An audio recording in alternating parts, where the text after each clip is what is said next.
Hello everyone, welcome in educator wings. कैसे हैं आप सभी? आई होप आप सब बहुत अच्छे होंगे और एग्ज़ाम की प्रिपरेशन उत्तराखंड लेक्चरर की बहुत ही अच्छी चल रही होगी आप सभी की। मैं अलका आप सभी का एजुकेटर विंग्स चैनल में स्वागत करती हूं। दोस्तों, हम लोग यहाँ पर प्रिपरेशन कर रहे हैं उत्तराखंड लेक्चरर स्क्रीनिंग एग्ज़ाम 2024-25 की। ओके, तो दोस्तों यहाँ पर हम लोग एक तो जो टीचिंग एप्टीट्यूड है उसकी हम लोग एमसीक्यूज़ सीरीज़ कर रहे हैं। अब यहाँ पर हम साथ ही हिस्ट्री के भी एमसीक्यूज़ कर रहे हैं, जिसमें से हमारा जो प्राचीन भारत है, एशियन हिस्ट्री है हमारी, उसमें हमारा पार्ट 1 हो चुका है, जिसमें हम 30 क्वेश्चंस ऑलरेडी सॉल्व कर चुके हैं। आप उस वीडियो को अगर आपने नहीं देखा है तो आप लोग ये जो हमारी प्लेलिस्ट है उसमें आप जाकर के देख सकते हैं उस वीडियो को। और बहुत ही सिलेक्टेड क्वेश्चन है, बहुत इंपॉर्टेंट क्वेश्चन है जो एग्ज़ाम से पूछे हुए भी हैं और आने की बहुत पूरी संभावना है, बहुत ज़्यादा संभावना है। आगे के जो क्वेश्चंस हैं हम आज जो डिस्कस करने वाले हैं, प्राचीन भारत में जो क्वेश्चंस हैं, आज की जो सेशन होने वाला है वो भी बहुत इम्पॉर्टेंट होने वाला है। अगर आप लोग वाकई में एग्ज़ाम की प्रिपरेशन कर रहे हैं, नॉट ओनली उत्तराखंड लेक्चरर, आप किसी भी एग्ज़ाम की प्रिपरेशन कर रहे हैं, आप सब ने ये देखा होगा सिलेबस ऑलमोस्ट सभी एग्ज़ाम का सेम है। ठीक है, हमको ज़रूरत सिर्फ इतनी है कि हम लोग एमसीक्यूज़ को ज़्यादा से ज़्यादा फोकस रहें। ठीक है, एमसीक्यूज़ ज़्यादा से ज़्यादा लगाएं। क्वेश्चंस जब तक हम लोग नहीं करेंगे तो हमारा कॉन्फिडेंस लेवल अप नहीं होगा। हमें कैसे पता चलेगा कि हमें कितना आया है कितना नहीं, हमें क्या याद हुआ है क्या याद नहीं हुआ है। जब हम क्वेश्चन सॉल्व करेंगे तभी हमें अपनी कमज़ोरी का पता चलेगा और हम उस पर वर्क कर पाएंगे। तो बहुत इम्पॉर्टेंट हो जाता है एमसीक्यू सॉल्व करना, क्वेश्चंस लगाना बहुत ज़्यादा इम्पॉर्टेंट हो जाता है जब आप किसी भी गवर्नमेंट एग्ज़ाम की प्रिपरेशन कर रहे हैं। तो यहाँ मैं आप लोगों के साथ में जुड़ी हुई हूँ। अगर आप लोग वाकई में उत्तराखंड लेक्चरर एग्ज़ाम की प्रिपरेशन कर रहे हैं तो फुल सिलेबस यहाँ पर, सिलेबस तो मैं यहाँ पर थ्योरी में यहाँ पर नहीं करा रही हूँ, यहाँ एमसीक्यूज़ में करा रही हूँ। चैप्टर वाइज है लेकिन जो कि बहुत बहुत बेनिफिशियल होने वाले हैं। चैप्टर आप लोग रीड करिए क्योंकि सब कुछ सिलेबस वही है। और काफ़ी तो स्टूडेंट्स ऐसे होंगे, एस्पायरेंट्स ऐसे होंगे जो दूसरी बार भी लेक्चरर एग्ज़ाम देंगे या तीसरी बार लेक्चरर एग्ज़ाम देंगे। कुछ तो फ्रेशर्स होंगे। तो आप लोगों को पता है ये सिलेबस कैसा है कैसा नहीं। तो आप ना सबसे ज़्यादा ध्यान अपना एमसीक्यू सॉल्विंग पर लगाइए, क्वेश्चन सॉल्विंग पर लगाइए, जिससे आपकी प्रैक्टिस हो। और किस तरह का पैटर्न आता है क्वेश्चंस का वो यहाँ पर मैं शेयर कर रही हूँ। किस तरह के क्वेश्चंस पुटअप होते हैं वही यहाँ पर हम लोग यहाँ डिस्कस कर रहे हैं। तो जिन्होंने भी चैनल को सब्सक्राइब नहीं किया है वो चैनल को सब्सक्राइब कर लें और वीडियो लास्ट तक देखें, सेशन में लास्ट तक बने रहें क्योंकि सेशन बहुत ही मज़ेदार होने वाला है, इंटरेस्टिंग होने वाला है। बहुत इंपॉर्टेंट क्वेश्चंस हैं, आने की संभावना है। नहीं भी आए तो कोई बात नहीं, हमारा रिवीजन होगा, इससे बेनिफिशियल थिंग और कुछ नहीं हो सकती। ओके, तो दोस्तों जिन्होंने भी लिंक को शेयर नहीं किया है वो लिंक को शेयर कर दें और वीडियो शेयर कर दें, क्योंकि जो भी प्रिपरेशन कर रहे हैं उसके पास भी ये चीज़ पहुंच जाए तो अच्छी बात है, साथ ही उसका भी भला भी हो जाएगा, राइट। तो चलिए दोस्तों, आज का सेशन शुरू करते हैं हम लोग। उससे पहले चैनल को सब्सक्राइब करना बहुत ज़रूरी है, ठीक है, जिससे आपको नेक्स्ट वीडियो जल्दी मिल जाएगा। बेल आइकन प्रेस कर लीजिएगा जिससे आपको नोटिफिकेशन मिल जाएगा। तो चलिए आज का सेशन स्टार्ट करते हैं, प्राचीन भारत। तो फर्स्ट क्वेश्चन हम लोग देख लेते हैं अपना, सिंधु घाटी सभ्यता काल में मनका बनाने का कारखाना कहाँ स्थित था? तो हमें पूछा है सिंधु घाटी सभ्यता में मनका यानी कि क्या है, मनका क्या है? मनका ये है यानी कि जो उस समय के ऑर्नामेंट्स होते थे, ठीक है, जिसको गहने जिसको कहा जाता है, ठीक है। मनका बनाने का कारखाना कहाँ स्थित है? तो कहाँ पर स्थित था? ऑप्शन ए है हमारा कालीबंगा, बी धोलावीरा, सी लोथल या डी राखी गढ़ी। तो आंसर हमारा यहाँ पर होगा ऑप्शन सी लोथल। सिंधु घाटी सभ्यता काल में मनका बनाने का जो कारखाना था वो कहाँ पर था? तो लोथल में था। ऑप्शन सी यहाँ पर करेक्ट आंसर है, हम इसको मार्क कर देते हैं, ठीक है, ऑप्शन सी यहाँ पर करेक्ट है। नेक्स्ट क्वेश्चन हमारा आता है सेकंड क्वेश्चन, सिंधु घाटी सभ्यता के किस स्थान पर हल द्वारा जुते हुए खेतों के उल्लेख मिले हैं? तो ऐसे कौन सा स्थान है जहाँ पर जुते हुए खेत मिले हैं? देखो दोस्तों, आप सभी को पता है आंसर क्या होगा, ठीक है। ये रिपीटेड क्वेश्चन ही है और ऐसे ही क्वेश्चन एग्जाम में आते हैं, और जहाँ जब हम इसकी प्रैक्टिस नहीं होती ना अच्छे से, तो हम यही ऐसे ही क्वेश्चन हम लोग गलत करके आते हैं एग्ज़ाम में। तो इसलिए फोकसफुली पढ़िए, अपना माइंड को ना कॉन्सेंट्रेट कीजिए, ठीक है, और ध्यान से आंसर क्वेश्चन को पढ़ो और उसका आंसर मार्क करो। तो हमारा है जुते हुए खेत कहाँ से मिले हैं वो हमें बताना है। ऑप्शन ए है चहुंदड़ो, बी लोथल, सी बनावली, डी कालीबंगा। तो कहाँ से मिले हैं हमें जुते हुए खेत के उल्लेख? ऑप्शन डी हमारा यहाँ पर करेक्ट है, कालीबंगा से मिले हैं, राइट। नेक्स्ट हमारा है थर्ड क्वेश्चन, हड़प्पा संस्कृति में आग में पकी हुई मिट्टी को क्या कहा जाता था? अब उस समय हड़प्पा संस्कृति में आग में जो पकी हुई मिट्टी होती थी उसको क्या कहते थे? ऑप्शन ए है लैमलेटा, बी टेराकोटा, सी लेटराइट, डी रायोलाइट। तो उसे क्या कहा जाता था? जो हड़प्पा संस्कृति थी उसमें आग में पकी हुई जो मिट्टी होती थी उसको क्या कहते थे? उसको टेराकोटा कहा जाता था। यानी कि जैसे मिट्टी को पका के ईंटें बनाई जाती हैं या मिट्टी के बर्तन बनाए जाते हैं, मिट्टी को शेप दे करके बर्तन की प्लेट दे दिया या मटकी बना लिया, ठीक है, और उसको पकाया जाता है, आग में पकाया जाता है, तो उस तरह से वो पक्की मिट्टी बन जाती है, ठीक है। तो इस प्रोसेस को क्या बोला जाता है? टेराकोटा बोला जाता है। ऑप्शन बी यहाँ पर करेक्ट है। फोर्थ क्वेश्चन हम देख लेते हैं, किस इतिहासकार का मानना था कि जलवायु परिवर्तन के कारण सिंधु घाटी सभ्यता का पतन हुआ? ऑप्शन ए है Marshall, B R.L. Stein, C M.R. Sahni and D Wheeler. तो किस इतिहासकार का मानना था ऐसा कि जलवायु जो सिंधु घाटी सभ्यता है उसका पतन जलवायु परिवर्तन था? कौन मानता था ऐसा? तो ऑप्शन बी यहाँ पर करेक्ट है, R.L. स्टाइन मानते थे कि जलवायु परिवर्तन सिंधु घाटी सभ्यता के पतन का कारण हुआ, ठीक है।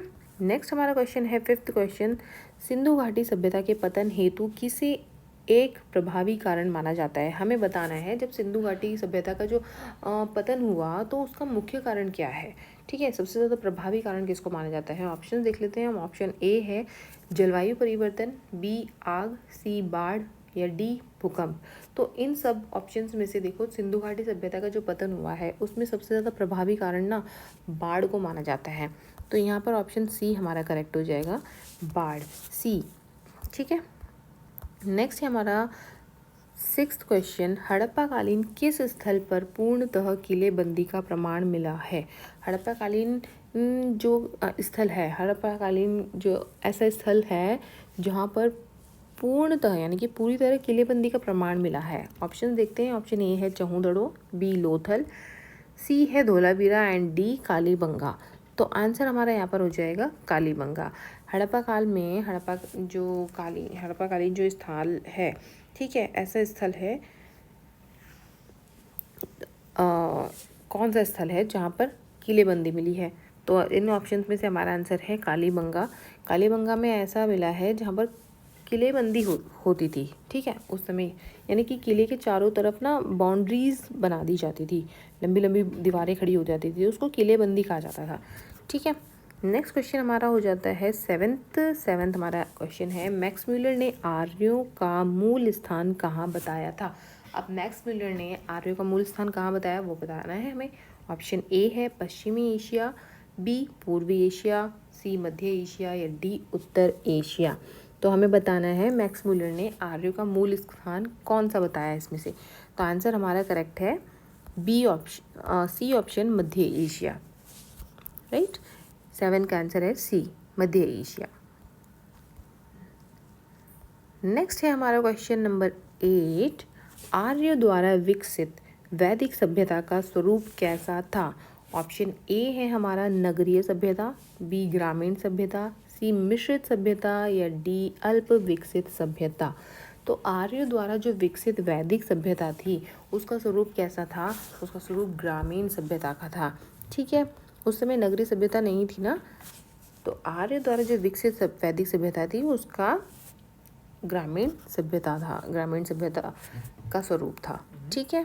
बी ऑप्शन यहाँ पर करेक्ट हो जाएगा 8th क्वेश्चन का। नेक्स्ट है हमारा 9th क्वेश्चन, ऋग्वेद काल में परिवार के मुखिया को क्या कहा जाता था? अब ऋग्वैदिक काल में परिवार का जो मुखिया होते थे उनको क्या कहते थे? ऑप्शन ए है विशपति, बी है राजन, सी कुलप, डी पितामह। तो क्या कहा जाता था? ऋग्वेद काल में परिवार के जो मुखिया होते थे उनको क्या कहते थे? उनको कुलप कहा जाता था। क्या कहा जाता था? कुलप। ठीक है, ऑप्शन सी यहाँ पर सही है। नेक्स्ट है हमारा 10th क्वेश्चन। ऋग्वेद के किस सूक्त में 4 प्रमुख वर्णों का उल्लेख मिलता है? अब किस सूक्त में मिलता है ऋग्वेद के 4 प्रमुख वर्णों का उल्लेख? ठीक है, हमें ये बताना है। ऑप्शन ए है देव सूक्त, बी कल्प सूक्त, सी कुल सूक्त, डी पुरुष सूक्त। तो जो 4 वर्ण हैं इनमें से कौन से सूक्त में मिलते हैं? ठीक है, ये बता रहा है हमें। ऑप्शन डी यहाँ पर करेक्ट हो जाएगा, पुरुष सूक्त। ठीक है, तो जो 4 वर्ण हैं किस सूक्त के अंतर्गत आते हैं? पुरुष सूक्त के अंतर्गत आते हैं। ठीक है, अब ये हमें बताना है कि पुरुष सूक्त जो है ये कौन से मंडल में आता है, हमें ये बताना है। ठीक है, तो यहाँ पे मैं आपके लिए लिख देती हूँ, ये 10वें मंडल में आता है।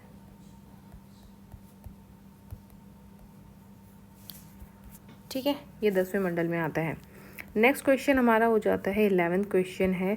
लंबे समय तक विवाह नहीं करने वाली महिलाओं को ऋग्वेद काल में कहा जाता था। ऑप्शन ए है रूपा जीव, बी देवरूपा, सी अमाजू और डी रत्निन। ठीक है, हमें बताना है जो लंबे समय तक महिलाएं थी, लंबे समय तक विवाह नहीं करती थी, उनको ऋग्वेद काल में क्या कहते थे? उनको कहा जाता था अमाजू। ऑप्शन यहाँ पर सी करेक्ट है, अमाजू उनको कहा जाता था। नेक्स्ट हमारा है 12th क्वेश्चन। ऋग्वेद काल में अधिकारियों के समूह को क्या कहा जाता था? ऑप्शन ए है क्षत्रप समूह, बी ईशान, सी रत्निन, डी विशिष्ट जन।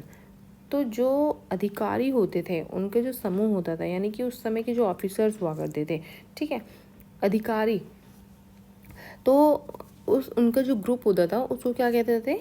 उनको रत्निन कहा जाता था। ठीक है, ऑप्शन सी यहाँ पर करेक्ट होगा हमारा, उनको रत्निन कहा जाता था। 13 क्वेश्चन हमारा है यहाँ पर, राजा को सलाह देने वाली प्रमुख संस्था क्या कहलाती थी? अब जब हमारा पूरा जो राजा की साथ में मंत्री होती थी, उनके जो सिपाही होते थे, ठीक है, वजीर होता था, तो उन उसमें जो राजा को सलाह देने वाली प्रमुख संस्था होती थी, अलग अलग संस्था होती थी उनके साथ में, ठीक है, डिवाइड होता था उनका जो भी प्रशासनिक होता था, प्रशासन होता था, वो अलग अलग इकाइयों में बटा होता था। तो जो सलाह देता था राजा को, वो कौन सी संस्था थी, उसको किस नाम से बुलाया जाता था, वो पूछा है यहाँ पे। प्रमुख संस्था क्या कहलाती थी, तो बताना है। ऑप्शन ए है सभा एवं समुदाय, बी जन समूह एवं समुदाय, सी सभा एवं समिति, या डी समिति एवं समुदाय। तो हमारा ऑप्शन यहाँ पर सी करेक्ट होगा, सभा एवं समिति। ठीक है, नेक्स्ट हमारा क्वेश्चन आता है 14 क्वेश्चन। ऋग्वेद काल में पशुचारण योग्य भूमि को कहा जाता था? ऋग्वेद काल में जो पशुचारण योग्य भूमि होती थी उसको क्या कहते थे? ऑप्शन ए उर्वरा, बी चारागाह, सी रिवल्य, या डी स्रोत। आंसर हमारा हो गया यहाँ पर रिवल्य। जो ऋग्वेद काल में पशुचारण योग्य भूमि होती थी उसको रिवल्य कहा जाता था। ऑप्शन सी यहाँ पर हमारा करेक्ट है। एक सेकेंड रुकिए फ्रेंड्स।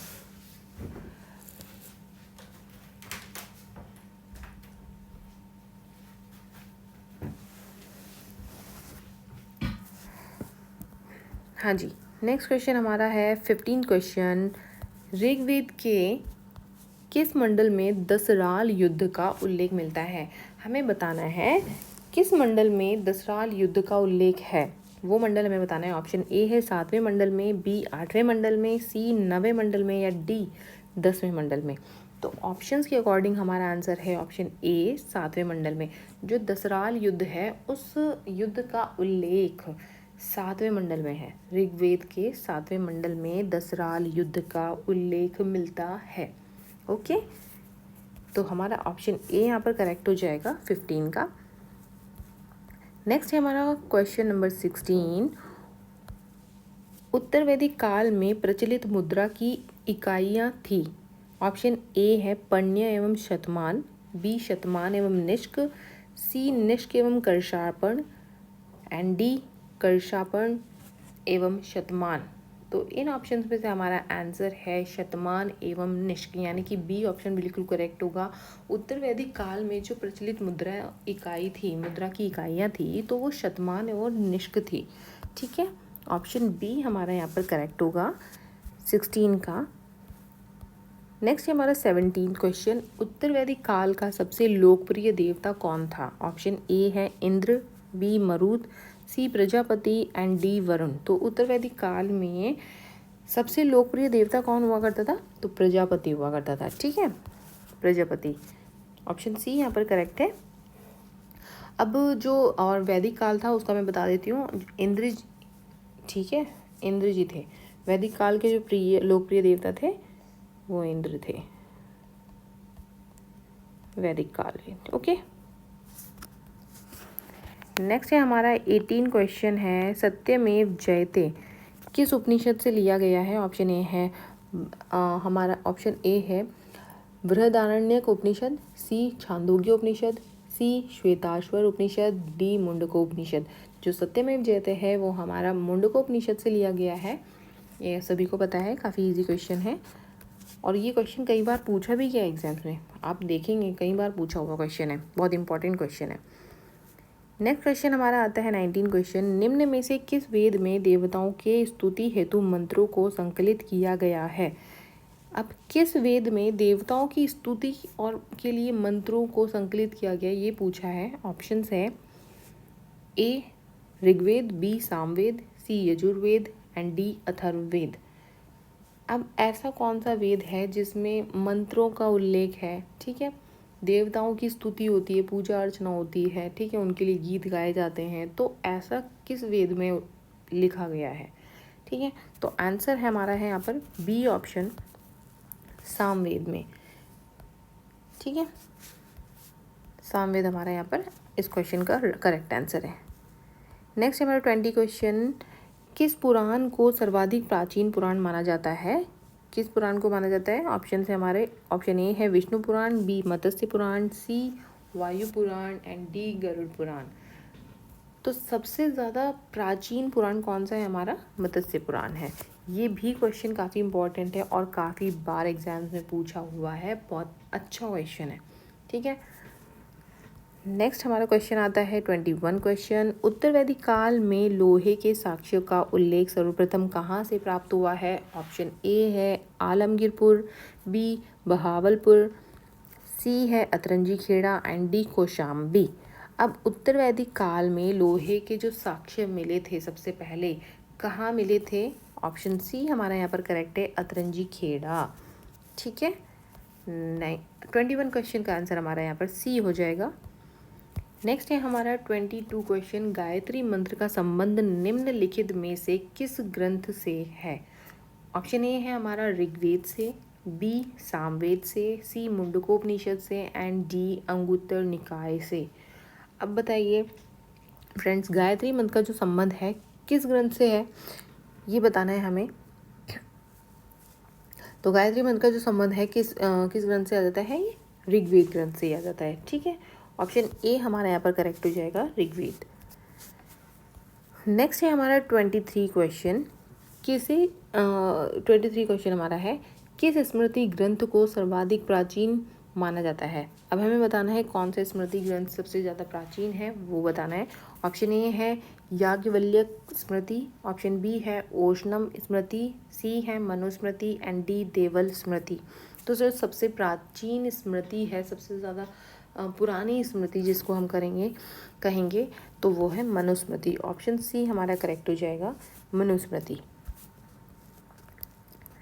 नेक्स्ट हमारा है 24 क्वेश्चन, जैन धर्म के प्रथम तीर्थंकर कौन थे? ऑप्शन ए है Parshvanath, B Rishabhdev, C Arishtanemi and D Mahavir. तो जैन धर्म के प्रथम तीर्थंकर कौन थे? आप सभी को पता है, ऑप्शन बी यहाँ पर करेक्ट है, ऋषभदेव।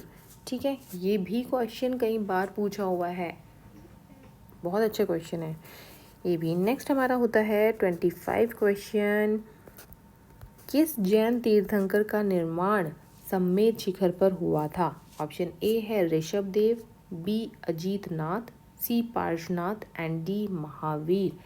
तो किस जैन तीर्थंकर का निर्वाण समेत शिखर पर हुआ था? ऑप्शन सी हमारा यहाँ पर करेक्ट होगा, पार्श्वनाथ, जो कि 23वें तीर्थंकर थे। ठीक है, ये कौन से तीर्थंकर थे? 23वें तीर्थंकर थे। ठीक है, ये याद होना चाहिए आप सभी को। नेक्स्ट है हमारा 26 क्वेश्चन, जैन धर्म के अंतिम तीर्थंकर महावीर ने अपना पहला उपदेश कहाँ दिया था? मोस्ट इम्पॉर्टेंट क्वेश्चन है ये। महावीर जी ने अपना पहला उपदेश कहाँ दिया था? ऑप्शन है हमारे पास में, ऑप्शन ए है Pataliputra, B Pavapuri, C Vallabhi and D Rajgriha. तो जो जैन धर्म के अंतिम तीर्थंकर थे महावीर स्वामी जी, तो उनका पहला उपदेश कहाँ दिया था? उन्होंने पहला उपदेश कहाँ दिया था?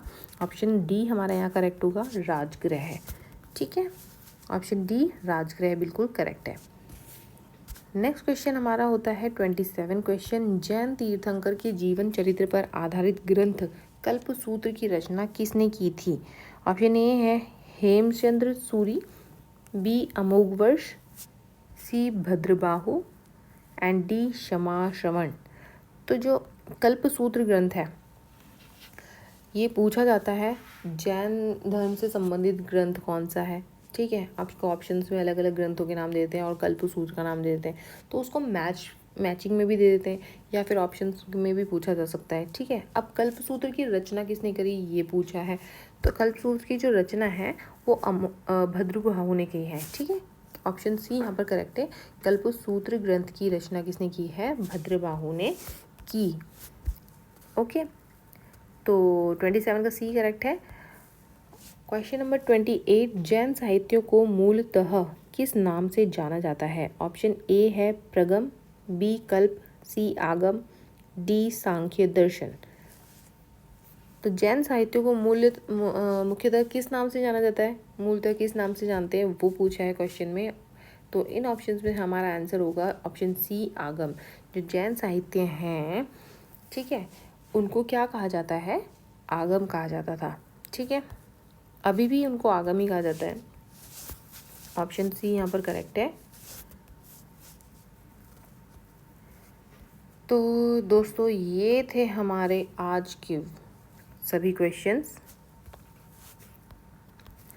अब ये है वीडियो का एंड।